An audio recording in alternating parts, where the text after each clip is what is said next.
राधे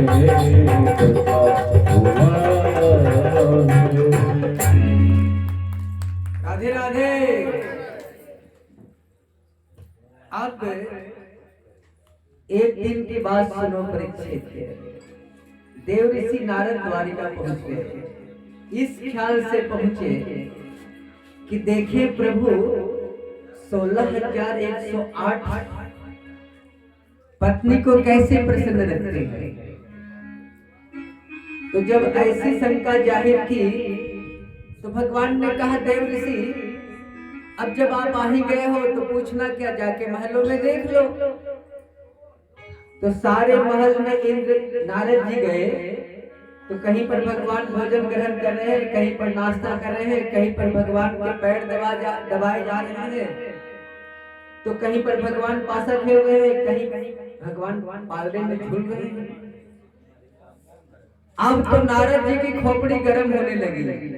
नारद जी वापस लौट गए, प्रभु आपकी माया आप जानो। तो यहाँ पर नारद जी को भगवान ने बेटा कहा है कि बेटा नारद, तेरे पिता 4 खोपड़ी वाले मेरे लीला में जब चक्कर खा गए तो तेरी क्या होगा। और एक बार तो नारद जी पारिजात का पुष्प लेके आए थे, भगवान को पारिजात का पुष्प दिया, भगवान ने रुक्मिणी के बालों में पहना दिया और नारद जी झगड़ा लगाने के लिए जाकर के सत्यभामा से कह दिए कि बताइए देवी, आपको नहीं देना था कोई बात नहीं, कम से कम पुष्प दिखा भी तो देते। कह के चले गए।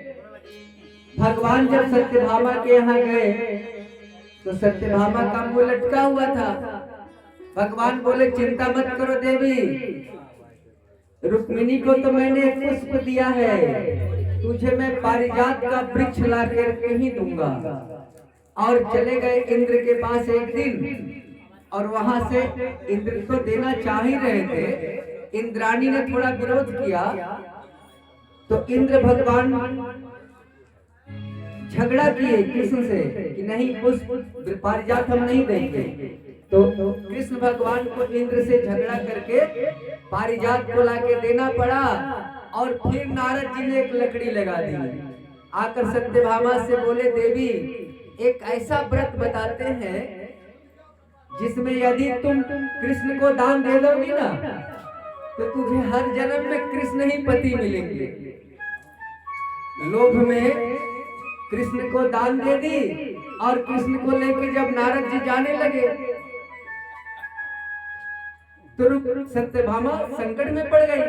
फिर रुक्मिणी को बुला के लाई। नारद जी बोले, ठीक है, आप इसके बराबर का हमें दौलत दे दो, भगवान के बराबर का। सत्यभामा को अहंकार था कि भगवान को हम सोने चांदी हीरे जवाहरात से तौल लेंगे। सारा जेवरात दे दी, भगवान का पल्ला नीचे का नीचे दबा रहा। रुक्मिणी से जाकर बोली, दीदी हम तो संकट में पड़ गए हैं, नारद जी दान में ले चुके हैं पति को, कोई उपाय बताओ। तो रुक्मिणी बोली, अरे सत्यभामा, भगवान को तू दौलत से नहीं तौल सकती, भगवान तो एक पुष्प दल, तुलसी के दल पर भी प्रसन्न हो जाते हैं।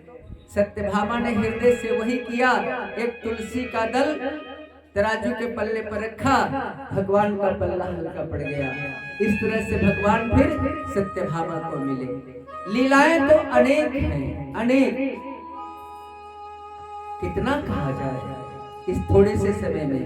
एक बार भगवान अपने बच्चों से बोले कि चलो बच्चों, हम बागीचा में आराम करेंगे, तुम लोग खेलना गेंद। भगवान एक चबूतरा पर लेटकर आराम करने लगे, बच्चे गेंद खेलने लगे। गेंद उछल करके कुआं में गिर पड़ा और कुआं में बच्चों ने देखा कि एक बहुत बड़ा जानवर पड़ा हुआ है। जाकर के भगवान से बोले, बाबा बाबा चलो, कुएं में बहुत बड़ा जानवर है, गेंद निकाल दो। भगवान गए गेंद निकालने के लिए, भगवान का हाथ उस जानवर से, उस बड़ा गिरगिट पड़ा हुआ था, स्पर्श हो गया, उससे दिव्य पुरुष निकल गया, प्रकट हो गया। भगवान ने कहा भैया तू कौन है, गिरगिट क्यों बना है? तो कहा कि मेरा नाम राजा नृग है। एक बार मैंने गायों का दान किया था और जिस ब्राह्मण को पहले मैंने दान दिया वो गाय फिर से मेरे पास आ गई और दूसरे दिन मैंने उसी गाय को दूसरे ब्राह्मण को दे दिया। पहला ब्राह्मण खोजते हुए आ रहा था, दूसरा ब्राह्मण गाय लेकर जा रहा था, दोनों की मुलाकात रास्ते में हो गई। अब पहला वाला कहता है हमारी गाय, दूसरा कहता है हमारी गाय। मामला हम तक पहुंचा। हम पहले वाले ब्राह्मण को एक गाय के बदले 10 गाय देने को तैयार थे। वो बोला कि जब भी लेंगे तो हम अपनी ही गाय देंगे। दूसरे ब्राह्मण को भी 10 गाय देने के लिए तैयार हो गए, एक के बदले 10 ले लो। वो भी बोला कि नहीं, आपने हमें जिस गाय को दान दिया है हम वही लेंगे। भगवान कोई निर्णय, राजा बोले कि हम कोई निर्णय नहीं कर सके, मर गए, सर हिलाते रह गए। जमराज पूछे मरने के बाद कि आप थोड़ा पाप किए हैं, पुण्य भी है आपके पास, तो पहले पाप भोगोगे कि पुण्य? तो राजा ने कहा पहले पाप भोग लेते हैं, इकट्ठा पुण्य भोगेंगे। तो वही पाप का फल था कि गिरगिट बने थे, अब पुण्य उदय हुआ, आपका दरस बरस हुआ, अब स्वर्ग जा रहे हैं पुण्य भोगने के लिए। एक बार चैत बैसाख का महीना था, परीक्षित सुखदेव बाबा कह रहे हैं, बलराम जी से भगवान ने कहा बलराम भैया चले जाओ वृंदावन और जाकर के थोड़ा वहां का हाल चाल लेके आओ। तो बलराम जी बोले अरे कन्हैया तू 2 दिन का वचन दे के आया था, तू नहीं जाएगा वृंदावन? 2 दिन कह के आया था। भगवान बोले भैया अभी फुर्सत नहीं है, फिर कभी जाएंगे हम, अभी आप चले जाओ। तो चैत बैसाख 2 महीना के लिए बलराम जी गए वृंदावन। अच्छा भगवान 2 दिन कह के आए थे तो फिर वृंदावन क्यों नहीं गए? क्या कारण? जाना चाहिए। नहीं गए तो कम से कम उन लोगों को बुला के अपने पास रख लेना चाहिए था। देखिए वृंदावन आना जाना भगवान ने बंद इसलिए किया कि कंस मर चुका था और जरासंध बहुत बड़ा दुश्मन हो गया था, कंस का ससुर। भगवान का वृंदावन आना जाना रहता तो मथुरा का तो कुछ नहीं बिगाड़ सकता था, वृंदावन को बर्बाद कर देता। दूसरी बात कि भगवान एक मोहल्ला ही मथुरा में बसा लेते वृंदावन वाले को बुला करके, क्यों नहीं बसाया? तो देखिए वन का पुष्प वन में सुंदर लगता है, तोड़कर महलों में ला दोगे। पिंजड़ा में कितनों आप सोना के कटोरी में भोजन दो, लेकिन जो पक्षी जंगल में रहा है उसे आनंद जंगल में आता है। इसलिए भगवान ने ब्रजवासियों को मथुरा नहीं बुलाया। अब मान लीजिए मथुरा में बसा लेते मधुमंगल श्री दामा और उद्धव जैसे ज्ञानी के साथ भगवान बात करते रहते, उसी समय आके लोग कहते चल कन्हैया कबड्डी खेल। रसाभास होता कि नहीं होता? विचार करो। अनेक कारण थे कि भगवान न वृंदावन गए और न उन लोगों को वृंदावन से बुलाए। दूसरा बात भगवान छोड़ना सिखाते हैं, संसार को छोड़ना सिखाते हैं। कितना प्रेम था वृंदावन वासियों से, एक झटके में तोड़ दिया।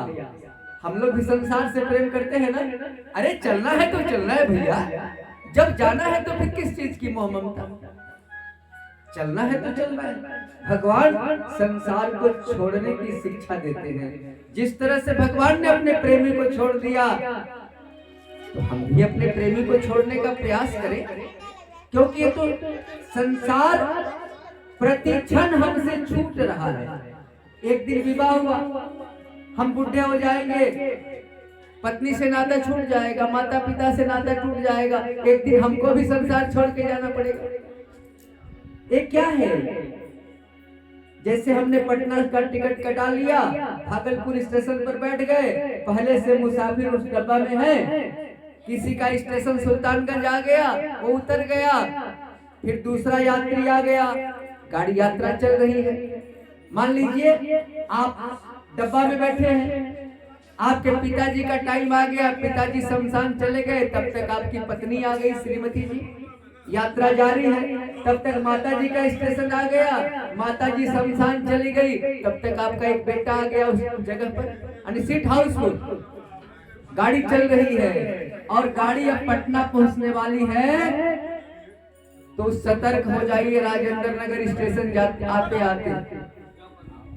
जो ही राजेंद्र नगर स्टेशन तक गाड़ी पहुंच जाए, सतर्क हो जाओ, अपना बोरिया बिस्तर बांध लो, जिसको मोबाइल नंबर देना है दे दो, जिसका मोबाइल नंबर लेना है ले लो। पटना जंक्शन पर जैसे गाड़ी लग जाए, सारे ममता को कृष्ण की तरह तोड़ो और स्टेशन से नीचे उतर कर चले जाओ। अब गाड़ी जंक्शन पर लग गई और आप बात कर रहे हो, आप कितने अच्छे आदमी थे, आपको छोड़ने का मन नहीं करता, मन करता है आपके साथे चले, आंसू बहा रहे हो, गाड़ी सीटी दे रही है, तब तक काला कोट वाला टीटी आएगा, धक्का मार के उतार देगा। काला कोट वाला टीटी, जिसको आप लोग जमराज कहते हो, उसको हम काला कोट वाला टीटी कहते हैं। तो भैया जमराज अपने मुगदर से मार के आपको ले जाए, इससे पहले राजी राजी तैयार हो जाओ चलने के लिए। जमराज क्या मारेगा आपको जब आप पहले से तैयार रहेंगे? तो जमराज के पहुंचने से पहले जाने की तैयारी रखो। तुम क्या मारोगे हमको? गाड़ी स्टेशन पर आने से पहले हम तैयार हैं जाने के लिए, तो जाने की तैयारी तो होनी ही चाहिए। भगवान नोटिस भेज रहे हैं, हम नोटिस को लौटा रहे हैं। बाल पक गए, पहला नोटिस, दांत टूट गया, दूसरा नोटिस, बाल को काले रंग से रख लिया, दांत पत्थर का लगा लिया, गाल सिकुड़ गए तो प्लास्टिक सर्जरी करवा ली। अरे भैया कितनों नोटिस छुपाओ, जाना तो पड़ेगा, उससे कोई आपको रोक नहीं सकता, तो जाने की तैयारी होनी चाहिए। अब बलराम जी गए हैं 2 महीना के लिए वृंदावन। एक दिन बलराम जी को गर्मी लगी, ग्वालों ने कहा बलराम भैया चलते हैं जमुना स्नान के लिए। बलराम जी बोले जमुना स्नान के लिए क्यों जाओगे, हम ही जमुना को अपने पास बुला लेते हैं। बलराम जी ने कहा है जमुने मेरे पास आ जाओ, हम लोग स्नान करेंगे। जमुना बोली वाह सरकार, जब सबके कहने पर हम आपके पास आना शुरू कर दे तो मेरा तो महत्व ही खत्म हो जाएगा। जमुना इनकार कर दी। बलराम जी ने अपने हल से जमुना को खींच दिया और अपने पास बुला लिया। सुखदेव बाबा परीक्षित से कहते हैं परीक्षित, जमुना आज भी वृंदावन में टेढ़ी मेढ़ी होकर गुजरती है और बलराम के हल से खींची हुई। एक था राजा पौंड्रक, कृष्ण बनने का प्रयास कर रहा था और काशी नरेश उसे भड़का रहा था कि आप कृष्ण बन जाओ। थोड़ा सा यदि कृष्ण जो है द्वारिका वाला वो तुमसे हार गया तो बड़ी चढ़ावा आएगा, और जो चढ़ावा आएगा, जो आमदनी आएगी, हम लोग 50-50 बांट लेंगे। क्या अब उस पहकाल में आ गया पौंड्रक। 2 हाथ तो थे उसके, 2 लकड़ी का हाथ फिट करा लिया, एक डुप्लीकेट गरुड़ बना लिया।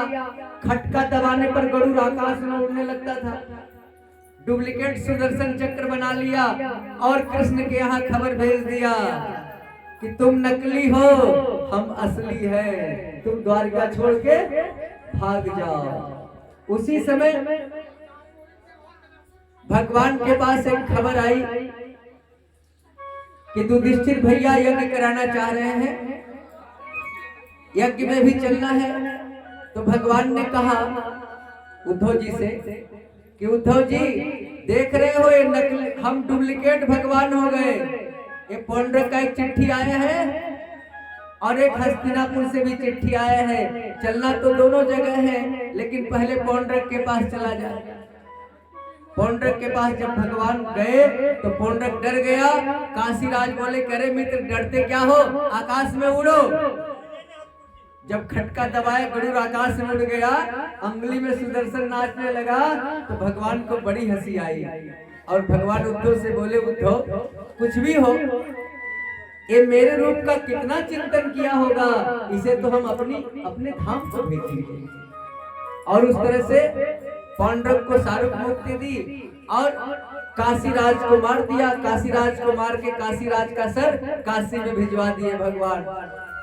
और काशी नरेश का लड़का था, उसका नाम था सुदीक्षण। सुदीक्षण को गुस्सा आ गई, कृत्या को पैदा किया और द्वारिका को भस्म करने के लिए भेजा। भगवान ने क्या किया, कृत्या का वध किया और काशी को ही भस्म कर डाला। इसके बाद दूसरे काशी का निर्माण हुआ, जिससे हम लोग कहते हैं वाराणसी, जो भगवान के कृष्ण के द्वारा एक बार भस्म कर दी गई थी। अब हम लोग एक छोटा सा भजन का आनंद लें, फिर हम चलेंगे कृष्ण सुदामा की ओर।